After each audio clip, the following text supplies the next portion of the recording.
하나님 말씀 마태복음 26장 47절로 56절 말씀까지 보겠습니다.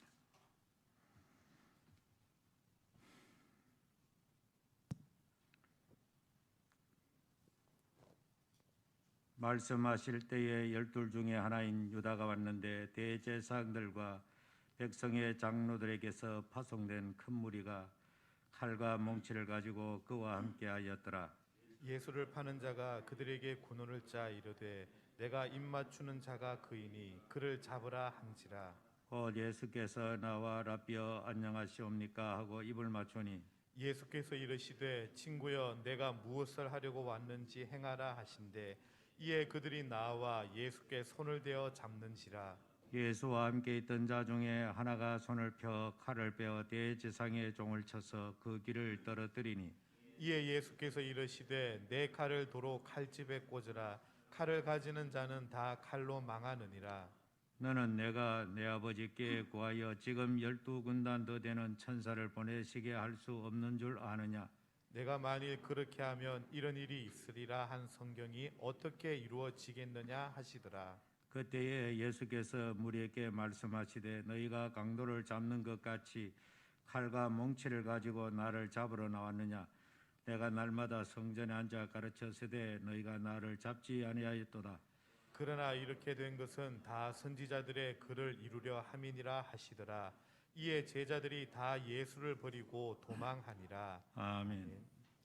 이제 예수님께서 제자들과 함께 최후의 만찬을 하시고 또 성만찬을 제정하신 다음에 기드론 시내를 건너 조용한 겟세마네라고 하는 동산에 평소 예루살렘을 방문하며 늘 기도하는 자리에 가서 기도를 하시게 됩니다. 그것은 지난 주일 말씀했습니다. 예수님께서 하나님 앞에 십자가를 앞두고 할 수만 있거든 이 잔이 내게서 지나가게 하옵소서라고 기도를 했습니다. 그러나 제자들은 예수님의 그 엄청난 고통과 고민에 함께 동참하지 못하고 결국 졸음을 이기지 못하고 졸고 말았습니다. 예수님께서 시험에 들지 않게 깨어 기도하라 그렇게 부탁하시고 너희들이 참 마음에는 원인데 육신이 참 약하구나 라고 측은한 마음으로 그 제자들을 돌보셨습니다. 그러나 예수님께서는 본인의 그 엄청난 번민과 고통에도 불구하고 결과적으로 이 쓴 잔이 내가 마실 수 없다면 아버지여 내가 마실 수 있게 하옵소서. 아버지의 뜻 앞에 자기의 뜻을 내려놓는 이런 기도를 하심으로 오늘 하나님을 섬기는 우리 모든 성도의 기도가 바로 언제나 내 뜻을 내려놓고 아버지의 뜻을 받아들이는 이것이 모든 그리스도인 예수님을 따르는 사람들의 기도의 모범이다. 그렇게 볼 수가 있습니다. 그런 시간에 이 제자 중에 한 사람 가룟 유다는 최후의 만찬을 하는 도중에 그 제자들에게서 이탈해 나갔습니다. 이탈해 나가서 그 길로 어디로 갔느냐? 바로 대제사장을 방문하고 유대 나라의 최고 종교 집단들에게 가서 내가 너희들이 찾는 예수를 오늘 밤 아주 장소를 내가 알고 있는데 조용한 한적한 곳에 가면은 내가 너희들에게 넘겨주겠다. 그리고 자기 자신은 은 30을 받게 됩니다. 왜 이 사람들이 언제나 예수님 예루살렘 성전을 왔다 갔다 할 때도 얼마든지 잡을 수 있을 터인데 왜 하필이면 가룟 유다의 안내를 받고 은밀한 곳에 가서 체포하느냐? 이것은 많은 유대인들이 예수님을 위대한 선지자로 알았기 때문에 자칫 잘못 손을 대다가 수많은 유대인들이 폭동을 일으키고 거기에 대해서 자기들이 저항하는 이것이 두려워서 결국 은밀한 곳에서 아무도 없는 곳에서 처리하기로 작정하고 가룟 유다에게 돈을 주고 가룟 유다의 안내를 받으면서 지금 예수님과 제자들이 있는 기도하는 이곳에 겟세마네 동산에 이 무리들이 이제 도달하게 된 것입니다. 오늘 성경 말씀에 보니까 말씀하실 때에 이제 제자들에게 이제 기도를 마치시고 산기도를 마치시고 예수님께서 이들이 가까이 오는 것을 전능하신 분이니까 아시고 이제 그때에 말씀하실 때에 12 중 하나인 유다가 왔더라. 유다만 온 것이 아니고 대제사장들과 백성의 장로들에게 파송된 큰 무리가 칼과 몽치를 가지고 그와 함께하였나니라. 참 어울리지 않지요. 여기에 온 예수님을 잡으러 온 이 사람들, 칼과 몽치를 가지고 많은 사람들이 대제사장과 유대나라의 최고 종교 지도자들이 예수님을 잡기 위해서 아주 완력을 쓰는 그런 사람들을 칼과 몽치로 무장을 해서 예수님께 왔던 것입니다. 너무나 종교의 이름으로 어울리지 않는 그런 모습입니다. 역사적으로 보면은 종교는 언제나 선과 사랑과 자비 이런 것으로 대표되지만은 종교가 타락하고 잘못되어 버리면 이 세상의 그 어떤 이념이나 정치보다도 잔혹하게 되는 것이 종교란 이름으로 이루어지는 그런 일들이 역사 속에 수도 없이 많았죠. 이 도저히 이렇게 이 이미지가 맞지 않지요. 대장이 아주 좋지 못한 무리들 폭도들을 시켜가지고 칼과 몽치를 들고 예수님을 잡아오너라. 로마의 정통적인 그런 무슨 그 공권력을 가지고 한 것도 아니고 사적인 사람을 이용해 가지고 예수님을 잡으러 보낸 이 자체가 벌써 불법성이요 폭력성을 그대로 보여주고 있는, 종교가 타락하면 이와 같이 불법으로 나가게 되면은 끝을 모르는 타락으로 가고 만다는 사실을 우리에게 가르치는 모습입니다. 그럴 때 예수를 파는 자 곧 가룟유다지요. 그들에게 군호를 사전에 미리 짰지요. 내가 가서 예수님을 항상 혼자 다니는 것이 아니고 주변에 건장한 제자들과 함께 있으니까 이 날도 지금 캄캄한 어두운 밤입니다.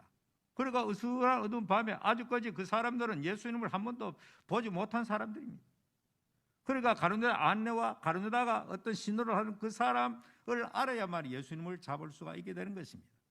그래서 그 사람들과 가룟유다에 짠 것이 신호가 뭐냐면 내가 가서 입 맞추는 그 사람이 바로 그 사람이니까 그 사람을 잡아라고 그렇게 말한 것입니다.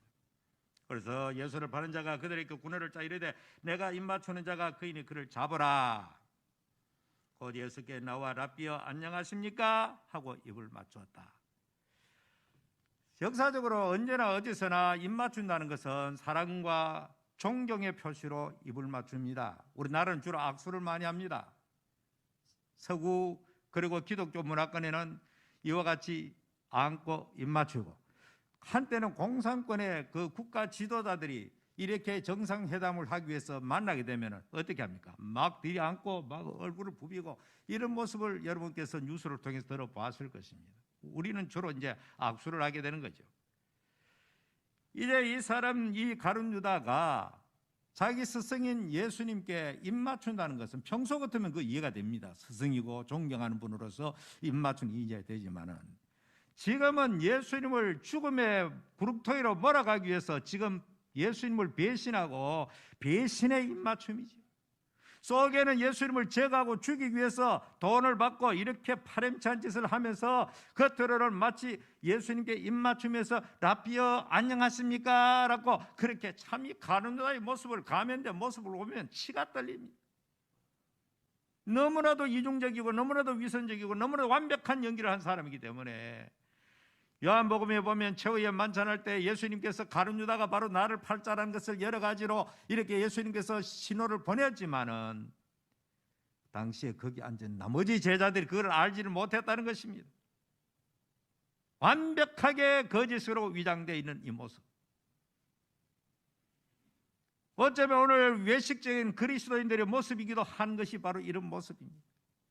겉으로는 친교의 악수를 나누고 사랑의 악수를 나누지만은 마음속에는 미움과 증오와 분노로 가득 차면서 겉으로 웃으면서 악수하는, 물론 이건 뭐 정치 세계는 여상스럽게 그렇게 많이 합니다만은 적어도 우리 그리스도인들은 그렇지 말아야 되는 것입니다.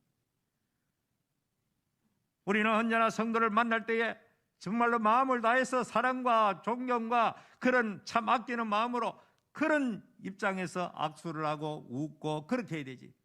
악수를 하고 웃으면서 속으로는 좋지 못한 그런 엄청난 생각을 하면서 하는 것이야말로 오늘 가룟유다의 입맞춤과 다를 바가 없다, 그렇게 생각하는 것입니다. 그런데 예수님께서 거기에 대해서 주님은 다 아시지 않습니까? 뭐하러 왔는지도 알고 어떻게 되었는지도 다 아시는 주님께서 예수께서 이르시되 친구야 네가 무엇을 하러 가는지 행하라. 이걸 보면 예수님께서 끝까지 관용하시고 아마 예수님께서는 가룟유다의 종말의 모습을 아십니다. 예수님께서 이미 가룟유다의 마지막에 대해서 너는 차라리 태어나지 않은 것이 네가 좋을 뻔했다. 너는 결과적으로 너는 멸망의 길을 가고 있고 최종적으로 지옥의 길을 너는 가고 있다는 것을 예수님 왜 모르겠습니까? 그래서 예수님께서 마지막 그 가룟유다에게 회개할 기회를 주었지만, 최후의 만찬 석상에서 회개할 기회, 마지막 기회를 주었지만 끝내 그는 자기 길로 가고 말았고 멸망의 길로, 심판의 길로, 저주의 길로 가고 만 이 가룟유다, 이렇게 주님 앞에 다시 나타나서 선생님 안녕하십니까 말할 때에 그 시커먼 속을 아시는 주님이었지만, 친구여, 가장 다정한 사이에서 말하는 표시로 예수님께서 그 사람에게 말한다는 것입니다. 네가 무엇을 하려고 하는지 행하라 하신데, 이에 그들이 나와 예수께 손을 더 잡는지라. 오늘도 어쩌면 10번 20번 주님을 떠나고 배반하는 우리들을 끊임없이 우리를 관용하시고 끝까지 우리에게 기회를 주시고자 하는 우리 주님의, 우리 하나님의 그 마음을 여기서도 우리는 다시 읽을 수가 있게 되는 것입니다.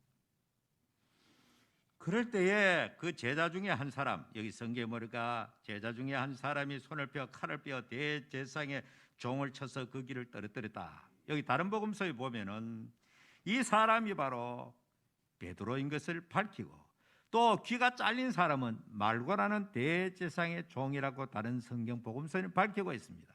그리고 그 떨어진 귀를 예수님께서 주워다가 다시 귀를 붙여주시고 회복시켜준 모습이 다른 복음서에는 나타납니다. 복음서마다 약간 그 어떤 기록한 기록물이 조금 다르기 때문에 제가 곁들여서 말씀을 드리는데, 이 장면 아마 가룟유다 이 베드로는 큰 소리 쳤지 않습니까? 다른 사람은 다 버릴지라도 나는 죽을지언정 주님께 끝까지 내가 충성하겠다라고 그렇게 말했으니까, 마침 그에게 칼이 있어서 그 칼을 가지고 말고의 귀를 잘랐던 것입니다. 뭐 귀를 잘랐는지, 그 어두우니까 그 내려쳤는데, 죽이려고 내려쳤는데 귀가 잘린지 알 수는 없지만 어쨌든 간에 그런 상황이 되어버린 것입니다.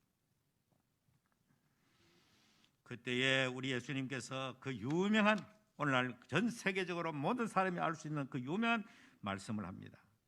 예수님은 그 유명한 베드로에게 칼을 도록 칼집에 넣으라 하시고는, 칼을 쓰는 자는 칼로 망한다. 따라합시다. 칼을 쓰는 자는 칼로 망한다.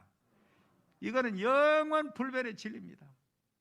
역사적으로 보면은 반드시 칼을 쓰는 자가, 무력을 쓰는 자가, 힘을 쓰는 자가, 완력을 쓰는 자가, 권력을 쓰는 자가, 예를 들어 2차 세계대전 보십시오. 일본과 독일이 얼마나 무장을 해가지고 전 세계를 그냥 죽음의 공포, 전쟁의 공포로 몰아넣고 승승장구하고 이기는 것 같았지만 결과적으로 엄청난 참혹한 패배자가 되고 말았다는 것입니다. 여기에 이 칼은 인간이 가진 힘의 상징입니다. 이 사람들이 비록 칼을 가지고, 멍치를 가지고 왔지만은, 베드로, 너는 그 사람들과 똑같은 방법으로 한 것이 아니야. 하나님의 나라는 칼을 가지고 이루어지는 나라가 아니라는 거죠. 세상에는 힘, 이 칼의 의미는 여러 가지로 생각할 수가 있습니다. 권력도 칼이고, 언론도 칼이고, 뭐 지식도 칼이 될 수 있고, 다양한 인간이 가지고 있는 그 모든 힘, 이것이 전부 다 오늘 인간의 힘의 상징 칼로 표현할 수가 있습니다. 하나님의 나라는 그런 것 가지고, 세상의 힘 가지고, 세상의 그 무엇은 가지고 하나님의 나라가 건설되지 않는다는 것입니다. 오히려 하나님의 나라는 반대로 십자가를 통해 가지고, 죽음을 통해서 이루어지는 것이 바로 주님이 보여주신 하나님의 나라의 원칙입니다.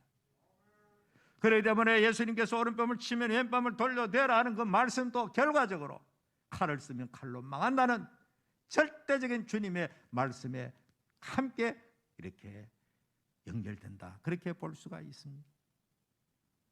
예수님이 그 하신 그 말씀, 오늘도 우리는 정말로 항상 우리는 선으로 악을 이겨라는 말도 그와 같은 것입니다. 하나님의 나라, 주님의 나라는 절대로 인간의 힘과 방법과 수단 가지고는 이루어질 수 없다.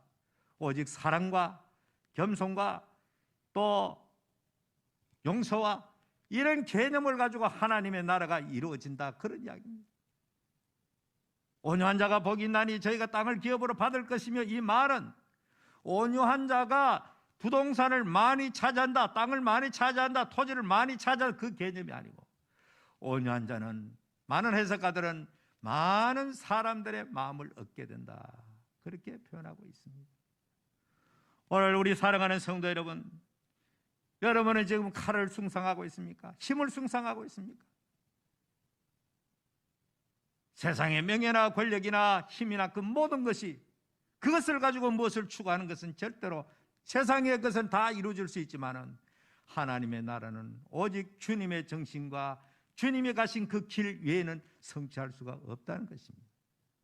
그런 의미에서 기독교의 정신은 언제나 용서와 사랑과 내 희생으로 말미암아 이루어지는 하나님의 나라인 것을 알아야 하는 것입니다.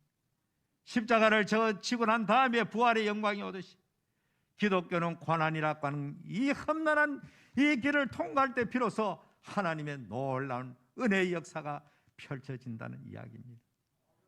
우리 다 같이 크게 해봅니다. 칼을 쓰는 자는 칼로 망하느니라.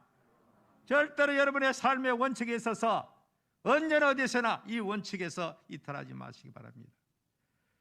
언제나 용서하고 관용하고 사랑하고 베풀고, 이것이 바로 하나님의 마음이요 예수 그리스도의 마음이요 오늘 주님의 뒤를 따라가는 성도들이 마땅히 해야 할 가치관인 것입니다. 자, 그러면서 예수님께서 또다시 한마디 말씀합니다. 예수님께서 말씀하기를 너는 내가 아버지께 구하여서 지금 12군단 더 되는 천사를 보내시게 할 수 없는 줄 아느냐? 너 그 고작 그 칼자루 짧은 그 칼 가지고 저 무리들과 대적하려고 해? 베드로야, 내가 아버지께 명령하면, 아버지께 말씀하면 12군단 되는 12군단 로마 군단의 편제를 말합니다. 약 6천 명으로 로마는 한 군단이 되어 있습니다. 우리나라 이렇게 사단은 한 10,000명쯤 되는데, 그러니까 12형 된다 하니까 숫자로 계산하면 72,000이 되는, 꼭 72,000 아니겠죠. 허다한 무수한 하늘나라에는 천군천사들이 있으니까 지금이라도 아버지께서 내가 광구에서 말씀하면 그냥 지금이라도 수많은 천군천사가 와서 저들을 그냥 멸절시킬 수 없어가지고 내가 길을 가는 줄 아느냐? 내가 이 길을 가는 것은 아버지께서 정하는 길이고, 이 길이 십자가의 길이 죽으러 가는 길이 아버지의 뜻이기에 너는 거기에 대해서 관여하지 말아라. 아버지께서 정해놓으신 내가 그 길을 갈 뿐이야.